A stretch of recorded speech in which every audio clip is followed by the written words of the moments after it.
Pour que je te ressemble, Jésus.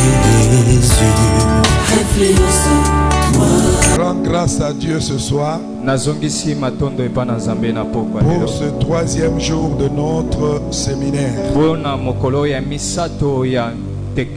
Que le Seigneur vous bénisse tous au nom de Jésus. Amen. Amen. Aujourd'hui, je vais parler d'un sujet important. Les chrétiens et la politique. Comme je le disais tout à l'heure, on a laissé la gouvernance aux méchants. On a laissé la politique aux pécheurs. Ce qui fait qu'aujourd'hui, la plupart des gens qui dirigent, ce sont des gens qui ne connaissent pas le Seigneur. Et c'est pourquoi vous trouvez qu'il y a beaucoup de dégâts. Mais je voudrais que nous comprenions aujourd'hui qu'un chrétien peut faire la politique. C'est pourquoi nous encourageons les enfants de Dieu à voter et à bien voter. Et aussi nous bénissons tous nos frères et sœurs qui ont postulé. C'est pourquoi aujourd'hui dans nos requêtes à la fin, nous prierons en particulier pour tous les candidats qui sont là, afin que le Seigneur leur accorde la grâce de gouverner et de manifester les fruits du royaume dans leur gouvernance.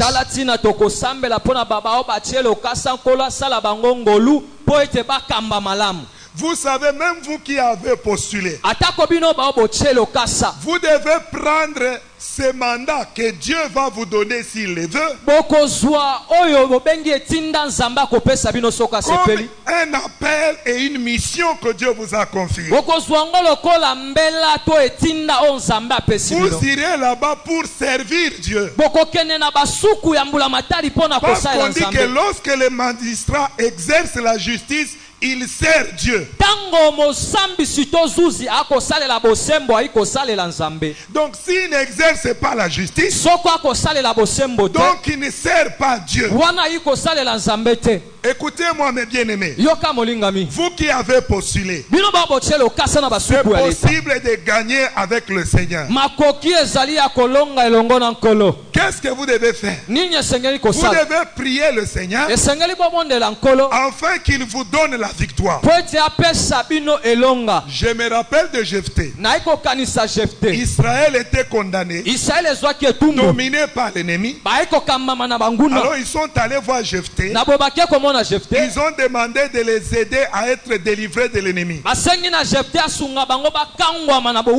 Jephthé leur a dit ceci: je veux le faire. Mais Jephthé est allé prier Dieu. Il a dit: je vais monter. Si tu me donnes la victoire, je ferai ceci et cela pour toi. Vous qui êtes candidat, vous devez prier en faisant des vœux à Dieu. Dis,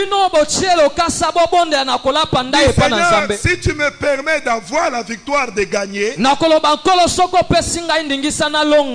te servirai de telle et de telle manière. Je ferai ceci pour toi, je ferai cela pour toi. Parce que nous devons aimer notre nation. Nous devons aimer notre peuple, c'est très important. Nous l'avons vu hier. Dans Luc chapitre 5, la Bible dit que les Juifs ont amené les centeniers auprès du Seigneur. Ils ont dit: cet homme mérite que son serviteur soit guéri. Pourquoi? Parce qu'il aime notre nation. Et deuxièmement, il a construit la synagogue. Si un étranger a aimé une nation, il méritait d'être béni. Non seulement il a aimé la nation, mais il a construit l'œuvre de Dieu. Il a fait la volonté de Dieu. Cela lui a permis d'avoir le mérite de recevoir de la part de Jésus un miracle. C'est pourquoi vous qui avez postulé, lorsque vous venez auprès du Seigneur, faites lever à Dieu. Seigneur, donne-moi cette fonction et je te servirai. Je ferai ce qui est juste et correct. Deuxièmement, je bâtirai ton œuvre. Je travaillerai pour l'avancement de ton œuvre. Je vais travailler pour participer pour que ton œuvre aille de l'avant. Et Jephthé a obtenu la victoire comme il l'avait demandé auprès du Seigneur. Je voudrais vous dire, mes bien-aimés dans le Seigneur, nous devons être attachés aux voies du Seigneur et nous devons faire la volonté de Dieu. C'est pourquoi vous qui avez postulé, vous devez aller avec cette vision de servir Dieu comme je l'ai expliqué. Cela est très important. Et nous qui allons voter, nous devons choisir d'abord les enfants de Dieu et les vrais enfants de Dieu. Et nous devons intercéder pour que Dieu donne cette mission, ce mandat aux vrais enfants de Dieu. Ceux qui ne vont pas entrer en politique pour se corrompre, mais pour manifester les fruits du royaume comme je l'ai expliqué hier. Alors mes bien-aimés, la Bible dit que Jephthé a obtenu la victoire. Donc je dis à tous les candidats, c'est possible de gagner avec Jésus. Et c'est possible de faire confiance à Jésus et d'être élu. Parce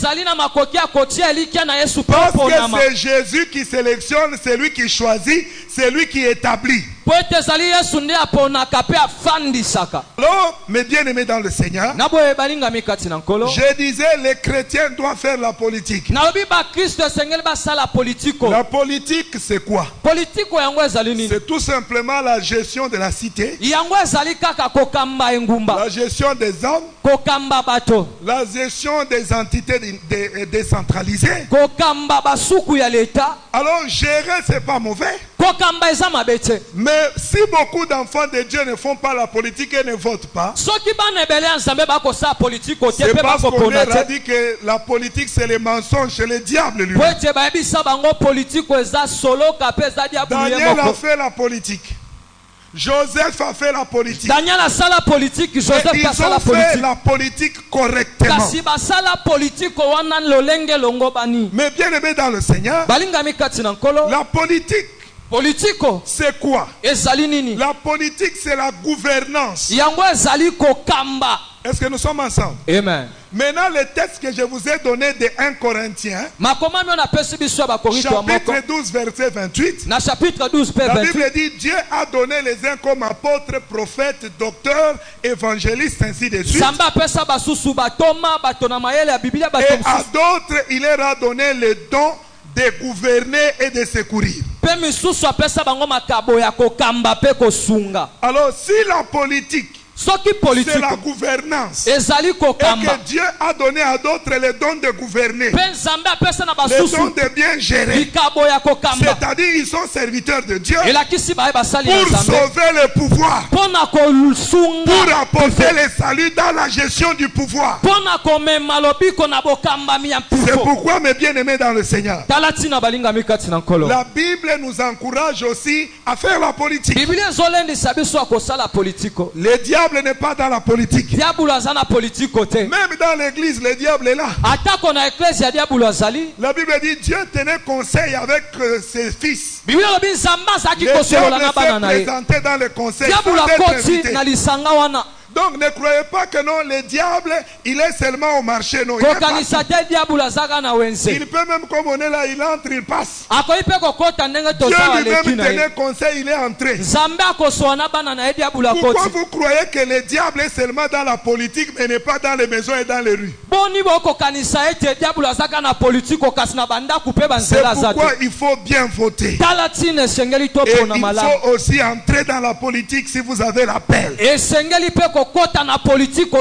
comme être pasteur, c'est un appel. La Bible dit, nul ne s'attribue cette dignité s'il n'a été appelé de Dieu. Mais malheureusement, il y a beaucoup de gens qui se font appeler pasteurs, qui s'autoproclament, mais ils ne sont pas appelés. C'est parmi les gens qui détruisent l'œuvre de Dieu et la réputation des pasteurs. Parce qu'ils se sont appelés eux-mêmes. Alors pour faire la politique, ou bien être serviteur de Dieu en politique, il faut être appelé par Dieu. Recevoir cet appel et ce don. Alors je disais, la politique c'est gouverner, c'est la gouvernance. Mais maintenant, il y a ce qu'on appelle bonne gouvernance et mauvaise gouvernance. C'est pourquoi les textes qui accompagnent notre sujet influence dans Galates dit cette influence ne vient pas de Dieu. L'influence qui ne vient pas de Dieu conduit les gens à avoir une mauvaise gouvernance. Mais l'influence qui vient de Dieu par l'esprit amène les gens à avoir une bonne gouvernance. Maintenant, ça va nous aider pour faire notre choix. La mauvaise gouvernance, c'est quoi? La mauvaise gouvernance, c'est voler, c'est le mensonge, c'est l'enrichissement illicite, c'est l'abus du pouvoir. Vous savez, mes bien-aimés, je l'ai dit pendant les 2 jours, je le répète. Si Dieu vous permet d'aller travailler à la commune, allez travailler. Si Dieu vous ouvre la porte dans l'administration, entrez. Il te permet d'être professeur, sois professeur. Parce que dans ton domaine là, tu vas amener le salut. Parce que tu feras les choses correctement. Et tu vas manifester le fruit du royaume. Alors comme je le disais tout à l'heure, ceux qui gèrent la cité de la mauvaise manière, que ce soit ceux qui gèrent la commune, les quartiers, les rues, ceux qui gèrent les villes, le pays, le gouvernement, les institutions, tous ceux qui gèrent là. Et s'ils gèrent en volant, s'ils gèrent en mentant, en s'enrichissant illicitement et en abusant du pouvoir. Les abus du pouvoir, c'est quoi? Quelqu'un va se plaindre à la commune, mais comme le responsable de la commune et de la tribu de celui qui a la faute, il agit selon son tribalisme. Au lieu de donner raison à celui qui a raison, de rétablir le droit, par contre il va favoriser son frère dans la chair. En ce moment-là, ça devient l'abus du pouvoir. Et c'est la mauvaise gouvernance. Mais bien aimé dans le Seigneur, le mensonge, l'enrichissement. C'est pourquoi vous qui allez en politique, n'allez pas seulement pour s'enrichir.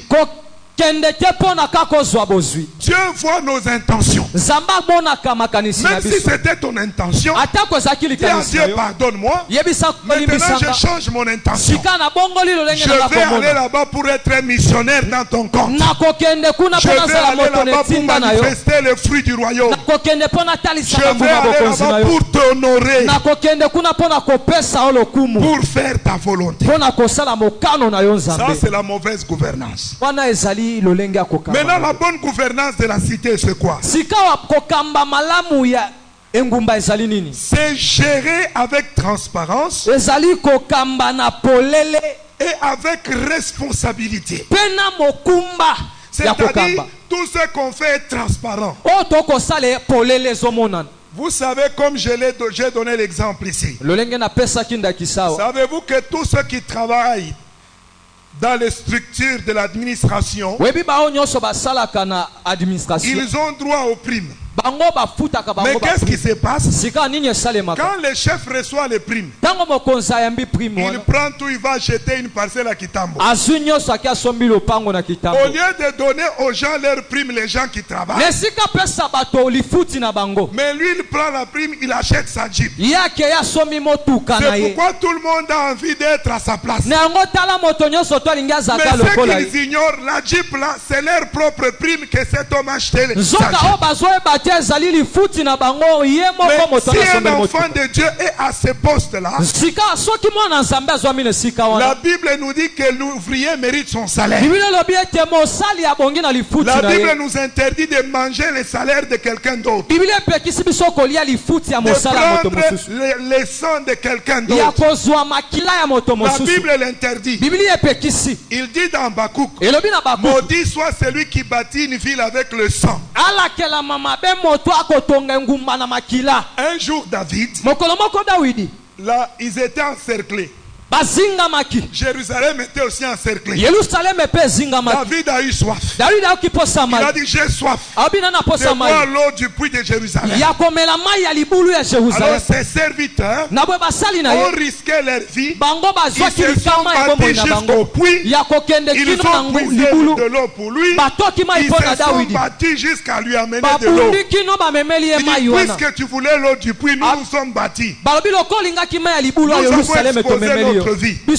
David a pris cette eau-là. Il a dit je ne peux pas boire votre sang, le fruit de votre travail, mais je vais le répandre devant Dieu. Mais beaucoup qui sont dans la mauvaise gouvernance, qui dominent sur le peuple, beaucoup qu'est-ce qu'ils font? Ils mangent le sang des autres, parce que le salaire c'est la sueur de quelqu'un, c'est le sang de quelqu'un. C'est pourquoi on a besoin des enfants de Dieu qui gouvernent pour permettre à chacun d'être béni et de jouir de ses avantages. Donc la bonne gouvernance, qui peut gérer avec transparence plus qu'un enfant de Dieu? Pour celui qui est appelé à faire ça, qui peut gouverner avec responsabilité, si ce n'est le fils du royaume. Et dans la bonne gouvernance, il y a aussi l'obligation de rendre compte. Beaucoup de gouvernants ne rendent pas compte. Parce que s'ils rendent compte, les gens vont découvrir comment ils volent, comment ils mentent, comment ils abusent du pouvoir. Alors, ils gardent l'opacité dans leur gestion. Tout est flou. Mais bien aimé dans le Seigneur, la Bible dit ceci: nous les fils du royaume, C'est nous qui devons être transparents. C'est nous qui devions montrer la bonne gouvernance. Alléluia. Amen. Non seulement dans la bonne gouvernance on rend compte, mais on fait aussi participer les autres. Je l'ai toujours remarqué ici à l'église. Quand je fais participer des gens à l'œuvre de Dieu, souvent les gens disent toujours, Pasteur, tu m'as surpris. Je ne pensais pas que moi aussi je pouvais être intégré, faire ceci et cela. Donc, dans l'œuvre de Dieu, il faut faire participer les gens. Dans la bonne gouvernance, si Dieu te permet de passer, il faut être transparent. Il y a un de nos frères ici qui est aussi candidat député. Quand il a suivi mon message le dimanche, il m'a rendu un témoignage pour confirmer ce que nous avons dit. À un moment dans son parcours professionnel, il a travaillé au gouvernorat quelque part.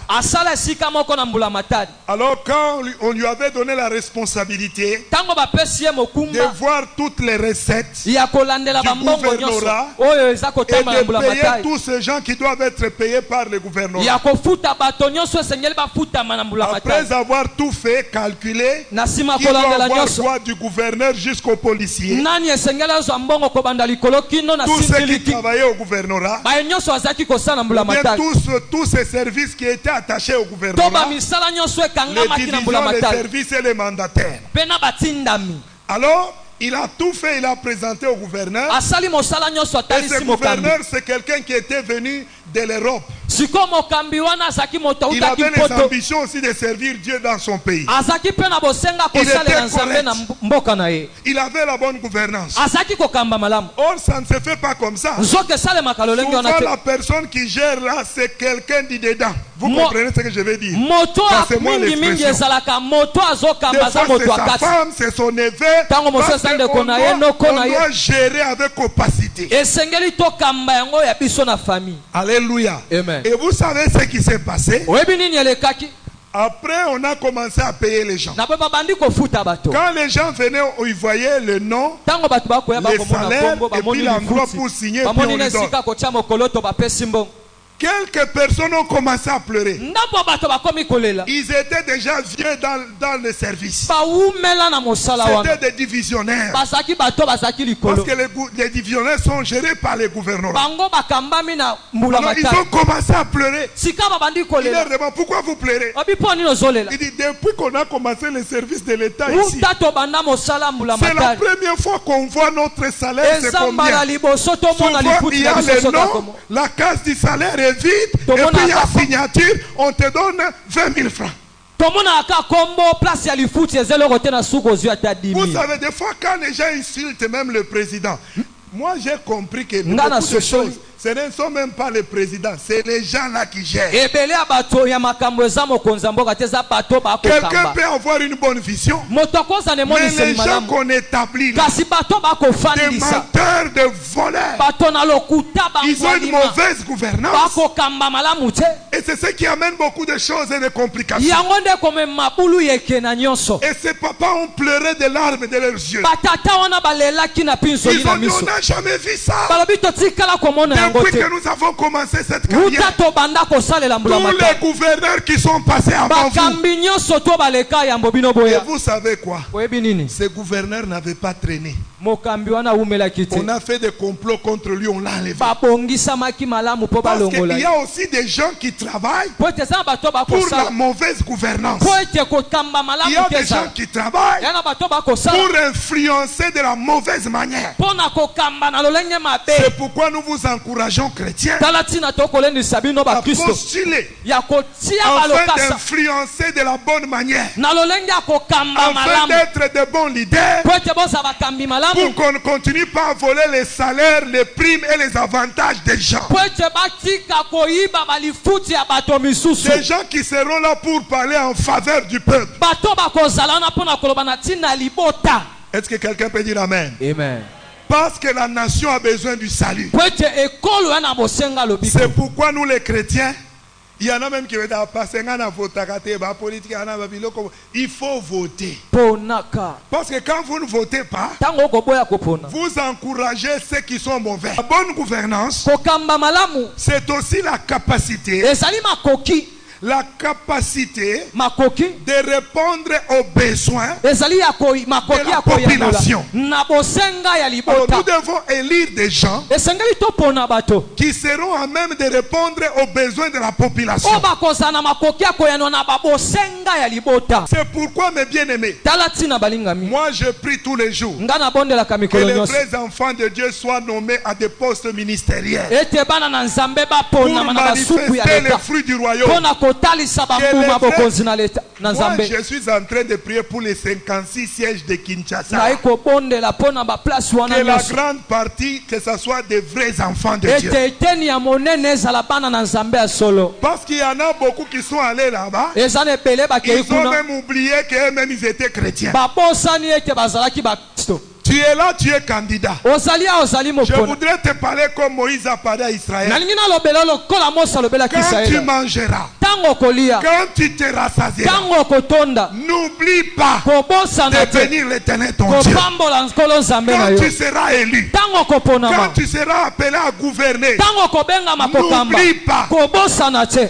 Vous savez, ceux qui se font élire députés, ils ont la possibilité d'être aussi des mandataires ou des gouvernants.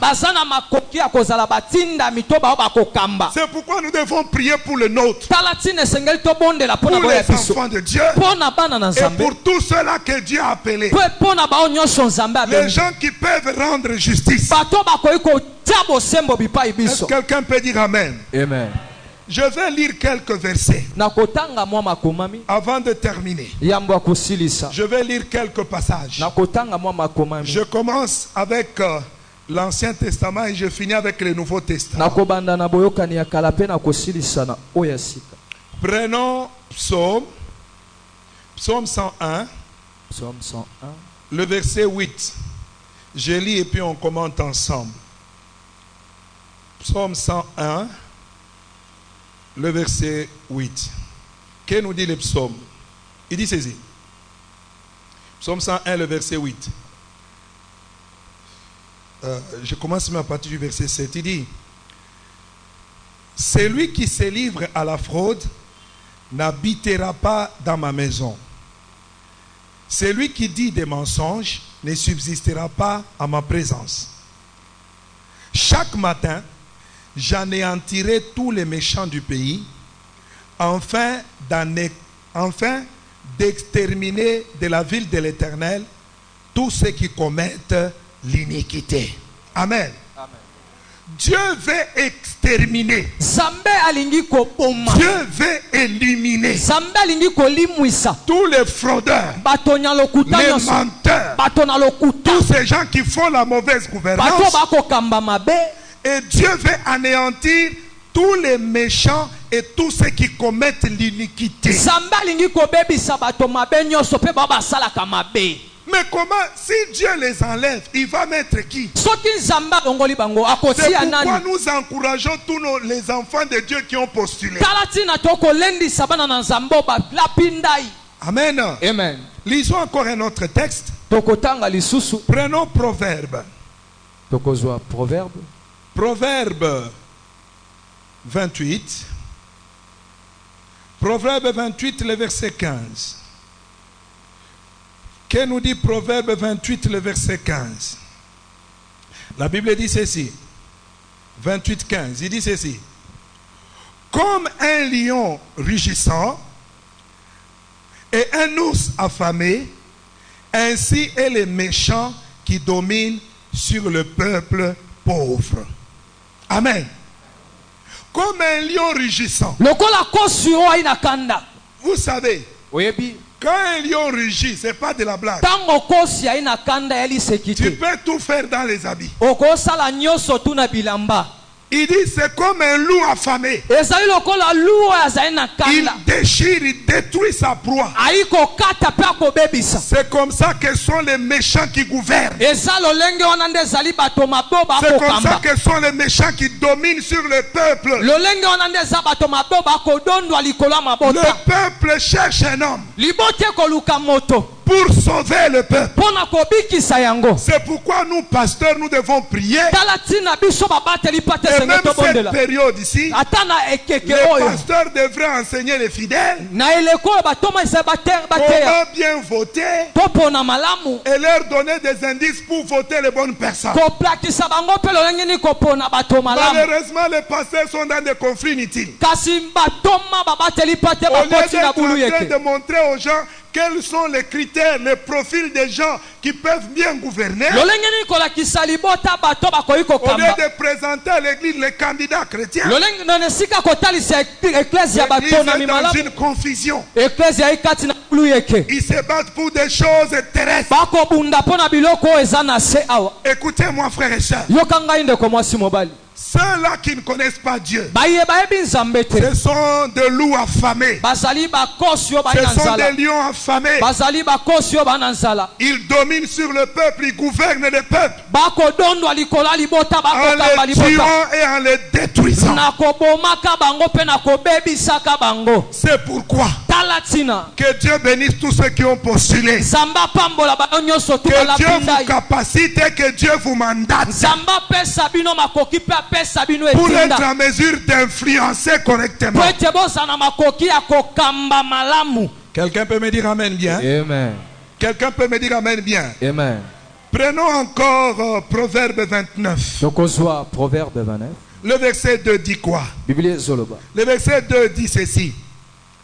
Quand les justes se multiplient, nous voulons que des députés justes qui connaissent Dieu, les fils du royaume, les fils de Dieu, les filles de Dieu, se multiplient dans le Parlement. Qui se multiplient comme des bourgmestres, des administrateurs, comme des divisionnaires. Alléluia. Amen. Alléluia. Amen. Quand les justes se multiplient, le peuple est dans la joie. La nation est dans la joie. C'est comme cet homme juste dont je vous ai parlé qui était gouverneur et qui a confié à un autre homme juste ce qu'il doit faire. Et quand ils ont fait leur travail correctement, ils ont fait pleurer les gens qui étaient sur la voie d'aller à la retraite. Entre nous. Amen. Amen. Amen. La Bible dit, quand les justes se multiplient, le peuple est dans la joie. Le peuple est sauvé. Parce que je vous ai dit que la nation est constituée du peuple. Le peuple doit être dans la joie. Quand tu exerces dans l'administration, tu es mandataire, tu es ministre, le peuple doit être dans la joie. Amen. Est-ce que vous me comprenez? Amen. Si là où tu es, tu voles, arrête de voler. Si tu continues à dominer, à opprimer, arrête. La Bible dit ceci. Quand les méchants gouvernent, quand les méchants dominent, le peuple gémit. Le peuple pleure. Amen. Amen. Quand quelqu'un est juste, même s'il ne crache pas le feu, il ne prophétise pas, mais s'il a un fond chrétien, il a la morale chrétienne, il a une bonne conscience, c'est la personne qu'il faut soutenir pour qu'il gère la commune, le gouvernorat, qu'il gère à la députation, qu'il gère au provincial. Il faut choisir des gens qu'il faut. Et pour nous les chrétiens, nous faisons confiance d'abord à nos frères et sœurs dans le Seigneur. Quelqu'un me dit amen? Amen. Quelqu'un me dit Amen. Amen. Je vais terminer avec un passage dans Luc 22. Luc chapitre 22. Et on va chuter par là. Luc chapitre 22. Nous prenons à partir du verset 25. Luc 22 à partir du verset 25. La Bible dit ceci. Luc 22, 25. La Bible dit, Jésus leur dit, le roi des nations les maîtrise. Et ceux qui les dominent sont appelés bienfaiteurs. Est-ce que vous comprenez ça? Amen. Il dit, le roi de la terre les tyrannise. Et ceux qui les dominent sont appelés bienfaiteurs. Amen. Est-ce que vous comprenez ça? Amen. Et la Bible continue en disant que les rois qui tyrannisent, qui dominent, qui maîtrisent, qui détruisent les peuples, des gouvernants qui détruisent, la Bible déclare, ceux qui dominent sont appelés bienfaiteurs. Ils ont une transparence opaque. Il faut voir tous les gens qui volent l'argent de l'État. Quand ils sont sur la route, les gens leur donnent tous les noms. Sauveur, et tous les autres noms que vous connaissez de nos Après ça, talate, ya yekutute, autikoiba, bataxi à l'État. Je vais vous donner un conseil. Je vais peut-être vous choquer. Combien parmi vous paye l'impôt de la revenu locative? Vous savez que dans chaque loyer du locataire, il y a 10% de l'État. Mais tous les Congolais ici ne payent pas. La taxe là que vous voyez, vignette et consort, quand il y a bouclage, embouteillage et sili, batunyoso bakomi ba piéton, mituketikali nandaku, po balingi ba futate. Mais lobby, mboke bongate, baba kisa salaire, bako bakisa nini yo salaire ya batu yondo zoliango. C'est pourquoi des fois il ne faut pas parler pour parler. Il faut réfléchir. Vous savez qu'à la fin de chaque année, dans chaque parcelle, ils doivent payer l'impôt foncier. On mesure et puis tu payes l'impôt foncier chaque année si tu as une parcelle. Et vous savez quand les agents là viennent pour mesurer. Papa bomela kaninyo. Qu'est-ce que vous buvez? On lui offre d'abord ce qu'il aime. Dit papa, bon mesurer na bino. Le pango ya 20 sur 20, ba combien ango 8 sur 8. Et puis mutwana bimina TV, baba ki sa salaire, oh salaire nani ako vivre nango. Mais yo nanu salaire ya bateau, faut baba ki c'est là. Yondo zolia. Est-ce que vous comprenez? Amen. Il y a beaucoup de choses dans notre pays. Ce qu'il faut il n'y a pas que les gouvernants. Même les gouvernés vont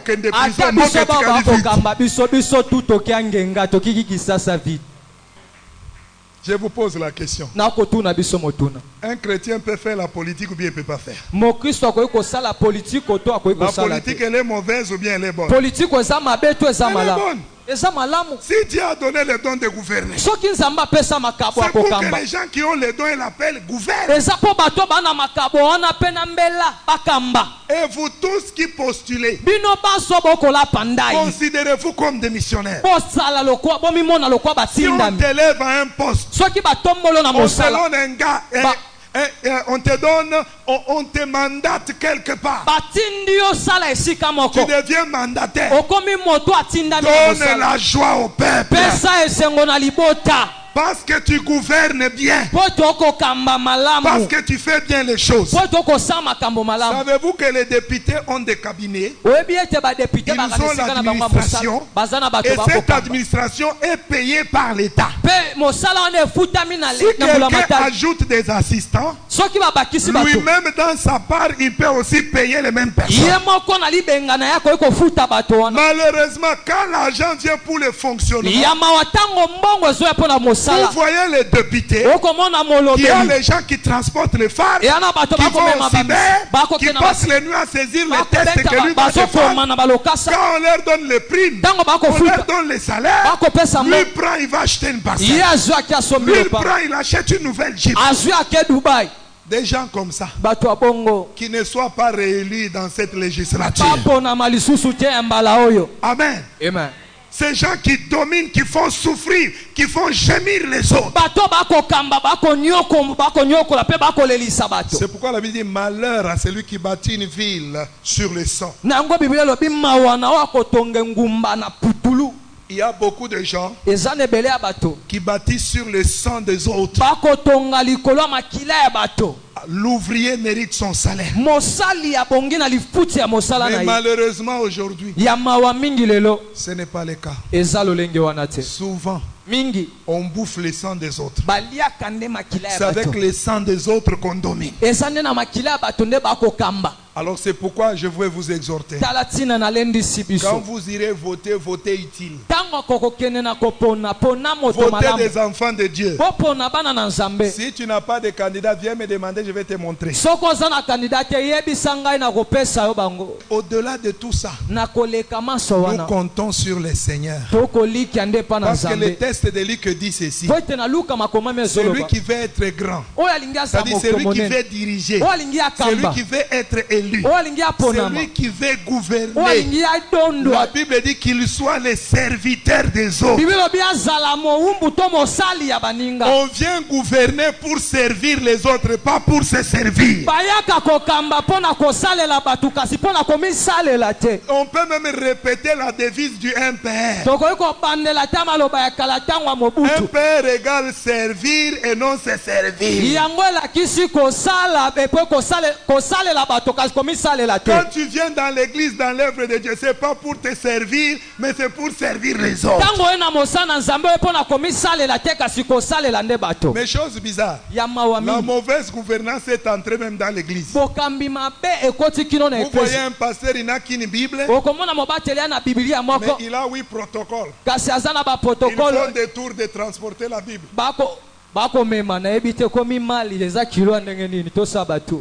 Et Jésus dit, moi je suis venu non pour être servi, mais je suis venu pour servir. Vous qui voulez être député,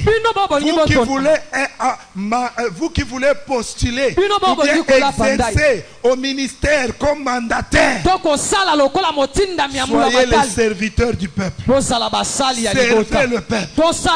Exercez la justice. Démontrez les fruits du royaume comme on a dit le premier et le deuxième jour. Est-ce que nous pouvons nous lever pour prier?